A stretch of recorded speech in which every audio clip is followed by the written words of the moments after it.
Hi guys, welcome or welcome back to the channel. So yes guys, the wait is over and the Sikkim vlog is live now. So yes guys, मैंने recently Sikkim visit किया था. सिक्किम जाकर के मुझे बहुत अच्छा लगा because वहाँ का वेदर इतना ज़्यादा अच्छा था, इतनी ग्रीनरी थी कि मुझे इतनी ज़्यादा पीसफुल जो फीलिंग होती है ना वो लिटरली मुझे लगी. And the people over there वो बहुत अच्छे थे. सो डेफिनेटली इस व्लॉग को आगे तक देखिएगा बिकॉज आपको बहुत सारे व्यू पॉइंट वगैरह जो मैंने कवर किए हैं वो भी देखने को मिलेंगे एंड बहुत अच्छे व्यूज़ दिखेंगे. सो डेफिनेटली आप वीडियो को पूरा देखिएगा. तो चलिए. सो गाइज़, हमने डिसाइड किया कि हम एक्सप्लोर करेंगे साउथ सिक्किम और साउथ सिक्किम जाते ही हमारा पहला व्यू पॉइंट था that is Temi tea garden. So this tea garden was very beautiful guys. यहाँ पर एंट्री लेने के लिए आपकी 30 रुपीज़ की टिकट आपको लेनी पड़ती है. एंड यहाँ पर जस्ट सामने टी गार्डन के इस तरीके की मेन रोड थी जहाँ पे आपकी कैब्स वगैरह रुकती हैं, आपको व्यू पॉइंट आपको एक्सप्लोर करने का टाइम देती हैं. So this tea garden was very beautiful. और जब तक हम यहाँ रेस्ट कर रहे थे तो यहाँ पर एक क्यूट सा डॉगी आ गया था. पहाड़ों के डॉगी वैसे ही बहुत ज़्यादा क्यूट होते हैं एंड बहुत मज़ा आ रही थी हमें इनको बिस्किट वगैरह देते हुए. So guys, this tea garden was very beautiful. आप देख सकते हो एवरीवेयर ग्रीनरी थी और इस टी गार्डन के जस्ट सामने टी फैक्ट्री थी जहाँ पर ये सारी लीव्स आती हैं और आप अपने घरों में जो चाय पीते हैं उस तरीके की चाय पत्ती आती है. So this tea garden was full of greenery. यहाँ पर इतने अच्छी प्लेसेस थी जहाँ पर आप पिक्चर्स वगैरह क्लिक करा सकते थे. 30 रुपीज़ चार्जेस एंड 30 रुपीज़ में आपको इतना अच्छा व्यू मिलेगा यहाँ से. और ये थोड़ा टॉप में था तो यहाँ पर बहुत ज़्यादा ठंड हो रही थी. So this tea garden was a very good tea garden. फिर हम आगे की ओर निकल गए एंड रास्ते में जाते समय हमें इतना प्यारा व्यू मिल रहा था. कैसा लग रहा था, कितनी नीट एंड क्लीन रोड्स वगैरह थी जिस पे हम जा रहे थे. इतना ब्यूटीफुल व्यू आ रहा था. सो उसके बाद जैसे हम अपना नेक्स्ट स्पॉट पे जाते हैं वो होता है एक्सप्लोर नामची. सो ये एक मोनेस्ट्री थी. नामची एक प्लेस है जहाँ पे कई सारी प्लेसेस है जो आप एक्सप्लोर कर सकते हो. तो this is one of the monastery जहाँ पर हम गए थे. सो ये इस मोनेस्ट्री में भी एंट्री फ़ी लगती है.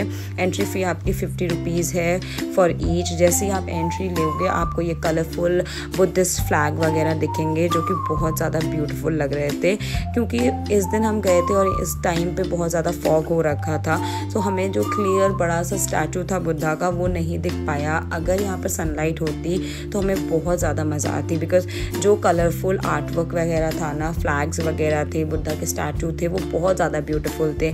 सो इसके आउटर पे इस तरीके की फ्रेम्स वगैरह लगे हुए थे जिसमें बुद्धिस्ट कल्चर के बारे में बहुत सारी इन्फॉर्मेशन थ्रू इमेजेस लगाई हुई थी.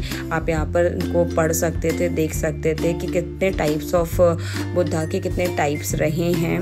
एंड इसके साथ साथ इस तरीके से आपको history of Darjeeling and Sikkim के बारे में दिया हुआ था. वॉल में फ्रेम्स वगैरह लगाए हुए थे जिसके थ्रू आप उसको पढ़ सकते थे, कल्चर को और ज़्यादा जान सकते थे. दूसरा, यहाँ पर इनके कौन किंग्स एंड क्वींस पहले कौन थे, कैसे इनका रिचुअल्स वगैरह थे, स्टार्ट कैसे हुआ.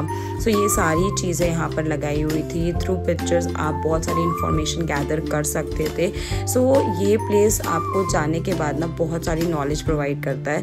सो आगे आप देख सकते हो इस तरीके के आई लव नामची करके एक बहुत बड़ा सा लिखा हुआ था जो कि आजकल आई थिंक हर जगह ही होता है. सो यहाँ पर भी आई लव नामची था जो बहुत ही ब्यूटीफुल लग रहा था. इसके सामने आप देख सकते हो पूरा फ्लॉग लगा हुआ था जो कुछ भी नज़र नहीं आ रहा था. And the place was so colourful. अगर सनलाइट होती, जैसे मैं पहले बोल चुकी हूँ, सनलाइट होती तो बहुत ज़्यादा अच्छा लगता. देन फिर यहाँ पर हम आ गए थे एंड येस, ये व्हील टाइप की थी जिसको आप आई थिंक विश मांगने के लिए आई थिंक करते हैं, इसको घुमाते हैं. सो डेफिनेटली इसको पास से टच करने का मौका मैंने इसको टच किया, विशेस मांगी एंड इतना पीसफुल शांति महसूस होती है आपको बिकॉज ये place monasteries are those places जहाँ पर इतनी शांति होती है, इतना पीसफुल अच्छा लगता है आपको. एंड देन ये स्तूपास वगैरह थे. इसमें बहुत सारे डिफरेंट स्तूपास के नीचे डिफरेंट चीज़ें लिखी हुई थी कि हर स्तूपास जो है वो अलग अलग चीज़ों को बताता है. सो ये बहुत ज़्यादा नॉलेजेबल प्लेस थी जो बुद्धिस्ट कल्चर के बारे में आपको बहुत सारी चीज़ें बताती हैं. एंड द स्टैचू, अगेन मैं वही बोलूँगी, स्टैचू इतना ज़्यादा ब्यूटीफुल था लेकिन अगर थोड़ी सी सनलाइट होती तो मैं बहुत ज़्यादा मज़ा आती. फिर हम वापस आने लगे एंड अगेन वापस आने लगे तो ये सारे झंडे वगैरह इतने प्यारे लग रहे थे. फिर आ गए थे हम अपने थर्ड व्यू पॉइंट में, जो कि था साई मंदिर। एंड आई गेस ये साउथ सिक्किम का पहला साई मंदिर था जो अभी बना था रिसेंटली, और इतना सुंदर एकदम पैलेस वाली फील आ रही थी, बिकॉज इसका जो कलर था, जो डिज़ाइन, जो आर्ट वर्क था, डिटेलिंग्स थी, बहुत ज़्यादा सुंदर लग रही थी। सो चलिए देखते हैं आगे हमने क्या। सबसे पहले एज़ यूजुअल मंदिर जाते समय हम अपने फुटवेयर रिमूव करते हैं, तो डेफिनेटली मैंने वो कर लिया। एंड देन हमने एंट्री ली। मंदिर बहुत सुंदर था, बहुत ही ज़्यादा सुंदर, और यहाँ पर एक शिवलिंग भी बनाए हुए थे उन्होंने, और वो भी बहुत सुंदर था। अभी मैं आप देखते जाएंगे वीडियो के अंदर। यस, बहुत ही सुंदर मंदिर था। एंड साईं मंदिर मैंने पहली बार सुना है सिक्किम में बना।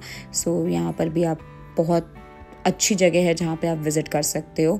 एंड आप बिल्डिंग देखो कितना सुंदर लग रहा है, इसके चारों तरफ फ्लावर्स वगैरह, इतने सुंदर से गार्डन बनाए हुए थे जो कि बहुत ज़्यादा सुंदर था। आगे देख सकते हैं आप। लेते ही हम यहाँ अंदर गए, और अंदर ऑफ कोर्स रिकॉर्ड करना मना है। जितना हो पाया मैंने उतना किया। इस तरीके के साईं के बहुत सारे रूप वगैरह उन्होंने दिखाए थे। गाइज़, अब हम आ गए थे हमारे लास्ट स्पॉट में, जो कि था चार धाम की पार्किंग कुछ इस तरीके की थी। एंट्री लेते ही चार धाम में हमने सबसे पहले दर्शन किए, जो कि फर्स्ट धाम था वो था बद्रीनाथ। इतना कलरफुल मंदिर बनाया हुआ था, बिल्कुल एग्जैक्ट कॉपी करने की कोशिश करी थी। जो डिटेलिंग्स थी, everything was matching to the original Badrinath धाम। एंड यहाँ पर हमने चारों धामों के दर्शन तो करे ही करे, प्लस हमें ये भी पता चला कि यहाँ आपको जो 12 ज्योतिर्लिंग है उनके भी दर्शन हो जाएंगे। शिव जी की इतनी बड़ी स्टैचू यहाँ पर थी, और उसके जस्ट नीचे मेन मंदिर था, जहाँ ऑफ कोर्स रिकॉर्डिंग करना अलाउड नहीं था अंदर, तो मैंने रिकॉर्ड नहीं किया। बट उसके अंदर आप डेफिनेटली जाइएगा और आपको पता चलेगा कि कितनी सुंदर शिव जी की स्टोरी लिखी हुई है। 3D आर्ट्स बनाए हुए हैं, 3D पेंटिंग्स वगैरह बनाई हैं, जहाँ पर उनके हर एक लाइफ स्टेज को दिखाया गया है, जो कि बहुत ज़्यादा ब्यूटीफुल था। उसे डेफिनेटली चेक करिएगा और बहुत आपको मज़ा आएगी। अगर आप भोलेनाथ को मानते हैं तो डेफिनेटली वहाँ पर जाकर आपको इतना सुंदर उनके स्टोरी वगैरह पढ़ने का मौका मिलेगा, प्लस 3D प्रिंटिंग आपको देखने को मिलेगी। ये पूरा एरिया फ्लावर्स से इतना सुंदर सजाया हुआ था, इतनी सुंदर गार्डनिंग करी थी कि यहाँ पर हर एक डिफरेंट कलर के फ्लावर्स आपको मिल जाएंगे। इतना सुंदर फ्लावर्स वगैरह मैंने नहीं देखा। And each and every detailing of the मंदिर वो बहुत ज़्यादा सुंदर लग रहा था। एंड बिल्कुल एग्जैक्ट कॉपी करने की कोशिश करी है, तो आपको ऐसा फील ही नहीं होगा कि दैट आप रियल वाले में नहीं विज़िट कर रहे हो। आपको ऐसा लगेगा कि आप सच वाले चार धामों को देख रहे हैं। व्यू यहाँ पर बहुत सुंदर था, क्योंकि एक थोड़ा टॉप पे था, तो व्यू यहाँ से इतना सुंदर आ रहा था, जैसा कि आप देख सकते हो। मैं यहाँ बैठ कर के आराम से इस व्यू को देखना चाहती थी, और मैंने बहुत ज़्यादा एंजॉय किया यहाँ से व्यू। एंड उसके बाद जब आप इस चार धामों को देखेंगे ना, तो आपको ऐसा लगेगा कि लिटरली मैंने चारों धामों के दर्शन इतनी अच्छी तरीके से कर लिए हैं। और यस गाइस, व्यू तो मैं बात ही नहीं कर सकती। व्यू तो इतना सुंदर था कि आपको इतनी मज़ा आएगी यहाँ से व्यू एंजॉय करने में। जैसा आप देख सकते हो, क्लाउड्स वगैरह, माउंटेन्स वगैरह, greenery, everything was on point. यहाँ से इतना सुंदर व्यू मुझे कहीं से भी नहीं दिखा जो कि मुझे यहाँ से दिखा। And I just love this place. And आपको डेफिनेटली यहाँ पर जाना चाहिए। यहाँ पर एक कैफेटेरिया भी था, जहाँ पर अगर आपको भूख वगैरह लग रही है तो आप जा सकते हो एंड यहाँ पर एंजॉय कर सकते हो। फिर हम वापस आने के लिए लौटने लगे, तो रास्ता अगेन सिक्किम के रोड्स वगैरह इतनी नीट एंड क्लीन थी। एंड रास्ते में आते समय हम पहुँचे इस प्लेस में। यहाँ पर हमें ऑथेंटिक नेपाली खाना मिला, जहाँ पर हमें बहुत इंजॉय किया हमने। यहाँ पे छोटे छोटे रेस्टोरेंट्स होते हैं। एंड उसके बाद हमारी ट्रेन थी, तो हम नेक्स्ट डे निकल गए। नेक्स्ट डे हमने ब्रेकफास्ट किया, एंड ऑफ कोर्स मोमोज तो खाने ही थे। ये वेज मोमोज थे जो मैंने इंजॉय किया। इस सिक्किम व्लॉग में थोड़ा सा पार्ट मिरिक का भी है, क्योंकि हम वापस आ रहे थे, तो मिरिक बहुत पास में पड़ता है, तो हम वहाँ पे गए थे। ये थी Mirik lake, the famous Mirik lake, और यहाँ पर मेरी सिस्टर हाई कर रही है। एंड ये मिरिक लेक के पास इतने सारे फूड स्टॉल्स वगैरह लगे थे, जो कि आप इंजॉय कर सकते हो। बेसिकली एक पब्लिक पार्क जैसा था, जहाँ पर आप विज़िट कर सकते हो, बोटिंग कर सकते हो। एंड बोटिंग वगैरह के चार्जेस थे, बट हमने ऐसा कुछ नहीं किया। यहाँ पर आप बहुत सारी चीज़ें इंजॉय कर सकते सकते हो। एंड यहाँ पर आप नेपाली कल्चर की ड्रेस पहन के फ़ोटोग्राफी वीडियोग्राफी भी करवा सकते हो, फ़ोटोशूट वगैरह करा सकते हो। So this is me enjoying the place and ये बहुत हैपनिंग प्लेस थी, सब अपना मस्त टहल रहे थे। सो यहाँ पर ना हमने एक अमेजिंग चीज़ देखी कि हम थर्सडे गए थे यहाँ पर, और थर्सडे यहाँ पर ना गोरखे हाट लगता है जहाँ पर वैरायटी ऑफ प्लांट्स थे गाइज। सो ये कैक्टस आप देख रहे हो, इतने कलरफुल कैक्टस मैंने कहीं नहीं देखे। सो अगर पहाड़ों की बात करें ना तो इतनी टाइप्स ऑफ प्लांट्स आपको मिल जाएंगे जो कि आपने देखे भी नहीं होंगे। सो मेरे लिए तो it was a very good experience, क्योंकि यहाँ पे जो वेराइटीज़ ऑफ प्लांट्स मैंने देखे हैं ना वो मैंने आज तक नहीं देखे। फ्लावर्स तो इतने ब्यूटीफुल फ्लावर्स थे ना कि मेरे को लग रहा था कि मैं सब ले लूँ, बट डेफिनेटली मैं उसको लेकर आ नहीं सकती हूँ यहाँ पर। बट जो व्यू मैंने देखा है ना, जो मैंने उनको एक्सपीरियंस किया है, वो इतना सुंदर फ्लावर्स वगैरह थे, इतने सुंदर प्लांट्स वगैरह थे, इतनी ग्रीन एंड डिफरेंट प्लांट्स से मज़ा आ गई थी। फिर यहाँ पर इस तरीके के स्टॉल्स वगैरह लगे थे जहाँ पर आप परचेज़ कर सकते हो। प्राइस बहुत ही ज़्यादा नॉमिनल थे। एंड उसके साथ साथ हम वापस अपने घर आ गए थे, और घर जब हम आए तो ये चाचा की बकरी थी जो कि बहुत ज़्यादा क्यूट। सो गाइस, हमारे घर के ऊपर भी एक व्यू पॉइंट था, एंड व्यू पॉइंट हम कभी मिस नहीं कर सकते, तो हम यहाँ भी पहुँच गए थे। So yes guys, I hope आपको वीडियो अच्छी लगे, और इसी तरीके से अच्छे अच्छे व्लॉग्स देखने के लिए चैनल को सब्सक्राइब एंड शेयर ज़रूर कर